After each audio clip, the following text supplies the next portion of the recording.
بسم اللہ الرحمن الرحیم۔ السلام علیکم پیارے دوستو، امید ہے آپ لوگ اچھے ہوں گے اور خیریت سے ہوں گے۔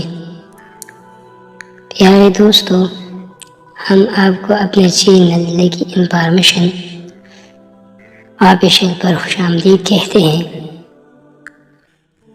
پیارے دوستو، ہمارا یہ channel Islamic history, Islamic general knowledge, بہترین اقوال زیرین، سنہرے باتیں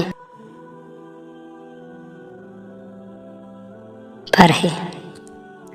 تو دوستو، آج جو ہمارا واقعہ ہے وہ احسان پر ہے۔ دوستو، ایک اللہ کا نیک بندہ بیت اللہ شریف کی طرف جاتے ہوئے ہر قدم پر 2 رکعت نفل پڑھتا جا رہا تھا، اور اس قدر یا خدا میں مگن کے پاؤں سے کانٹا بھی نہیں نکال رہا تھا۔ آخرکار اس کو خود ہی اپنا ہی عمل پسند آیا۔ شیطان نے دل میں غرور پیدا کیا کہ اس سے بہتر تو سفر کرتا ناممکن ہے۔ اگر اللہ کا کرم اس کے شامل حال نہ ہوتا تو یہ حال اس کو گمراہ کر دیتا۔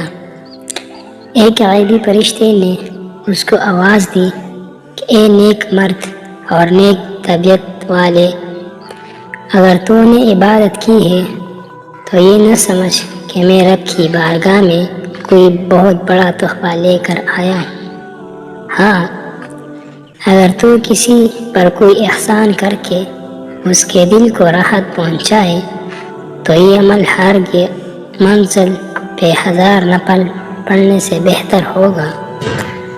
تو پیارے دوستو، اس واقعے سے ہمیں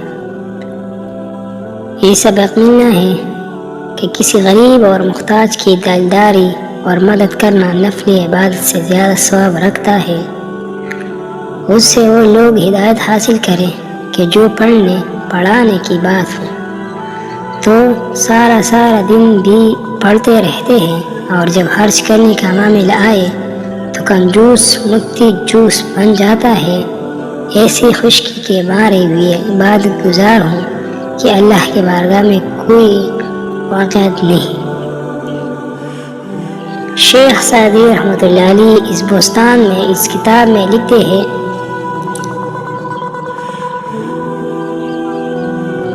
بجز حکمت خلق نصیحت، بتسبیح و سجدہ و خلق نصیحت۔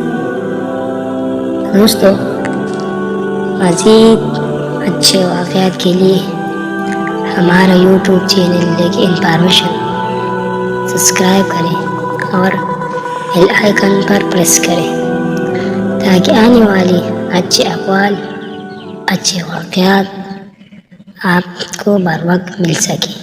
شکریہ۔